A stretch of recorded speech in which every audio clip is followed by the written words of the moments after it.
na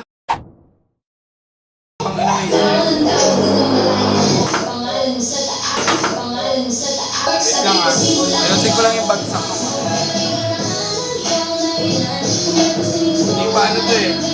Hindi pa accurate eh. Ayusin ko lang muna.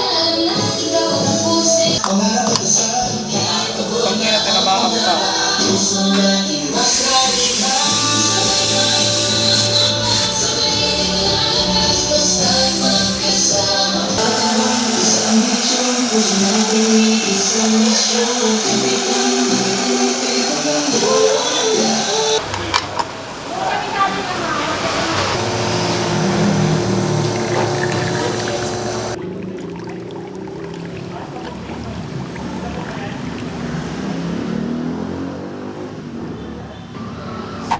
What?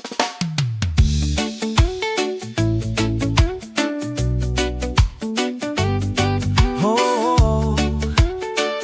And before we leave in the shop, we would like to bless, we will also bless everything. Papanalangin natin. I'm so happy to, natutuwa ako. Kasi pagkat I remember back then when we were there, we prayed for you. At sabi ko, lalaki ito, lalawa kayo. Sabi niyo, son namin Andrea, sana nga ako, Pasko. And it really happened, no? So bago tayo magpatuloy ng aking dedication, pwede ba bigyan natin ng isang palakpak? Isang halakapit, coffee meet, love at first meet. Sa kunang peak, hindi ka naalis. Sa bawat tasa ng coffee meet, ramdaman pagmamahal ang tunay na kagigenyo. Timplang tagenyo, pag-ibig na sulit. Coffee meet, love at first meet. Sa kwentuhan, tawa at kilig. Sa bawat higop, puso ko ang sumisigaw. Ulit-ulit, hey! Umorde ka lang pero heto na. May kasama pang ligawan na saya. Sa pila, sabay tayong natawa. Nabitawan mo pa yung sukli sa baba. Hindi ko naman inaasahan na sa kafe may ganto palang laman. Di lang gatas, asukal at cream. May plus one pa sa araw kung tahimik. Coffee meet, love at first meet. Sa unang peak, hindi ka naaalis. Sa bawat tasa ng coffee meet, ramdam ang pagmamahal ng tunay na tagigenyo. Timplang tagi, pag-ibig na sulit.